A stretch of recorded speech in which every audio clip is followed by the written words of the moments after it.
নির্বাচনে অংশ নিতে আওয়ামী লীগের কোনো বাধা নেই, এমনই এক মন্তব্য করলেন প্রধান নির্বাচন কমিশনার এএমএম নাসির উদ্দিন।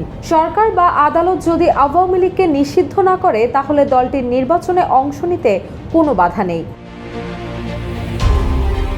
সোমবার সকালে চট্টগ্রাম সার্কিট হাউসে ভোটার তালিকা হালনাগাদ ও ত্রয়োদশ জাতীয় সংসদ নির্বাচন উপলক্ষে আয়োজিত মতবিনিময় সভায় সাংবাদিকদের প্রশ্নের জবাবে তিনি এ কথা বলেন।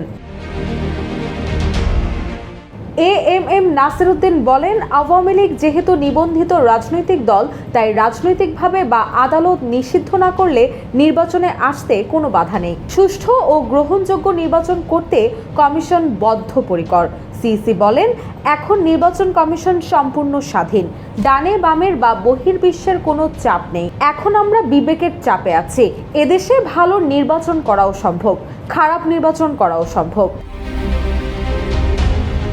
বিগত নির্বাচন কমিশনকে শাস্তির আওতায় আনার চিন্তাভাবনা আছে কিনা তা জানতে চাইলে তিনি বলেন, নুরতাজে অর্ডার করে জিতে নিন গাড়ি, বাইক, আইফোন সহ কোটি টাকার পুরস্কার। অর্ডার করতে ভিজিট করুন nurtaj.com।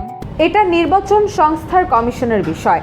আমরা ওনাদের সুপারিশনামা এখনো পাইনি, তবে আমাদের কমিশনের পক্ষ থেকে এ ধরনের কোনো চিন্তা করা হচ্ছে না, সিদ্ধান্তও নেই। সিইসি আরও বলেন, আমরা ভোটারদের আস্থাহীনতা দূর করব, এজন্য বাড়ি বাড়ি যাব। 6 মাসের মধ্যে এই কাজ শেষ করব। ভোটার তালিকা থেকে যারা বাদ পড়ে গেছে তাদের অন্তর্ভুক্ত করব।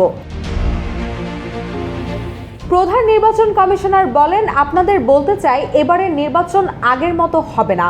এজন্য আমাদের সর্বোচ্চ চেষ্টা থাকবে। এজন্য সবার সহযোগিতা লাগবে। গণ আন্দোলনের মুখে ক্ষমতাচ্যুত হওয়া দল আওয়ামী লীগ আগামী নির্বাচনে অংশ নিতে পারবে কিনা সেটি নিয়ে রাজনীতির মাঠে নানা আলোচনা চলছে।